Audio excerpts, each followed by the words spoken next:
Josh asked me to speak today, I wasn't sure what I was going to say. Then I thought I should talk about how, ever since Jenna and Josh have been together, I've seen them grow so much.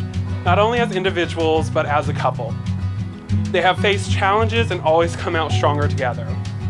Both of them inspire me to always work as hard as I can and to never give up. I can't wait to see what you all do in the future. I'm so blessed to have you both in my family. I love you guys.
Have any piece of advice, it's just keep that love, keep that spark, go into each day and see each other with fresh eyes.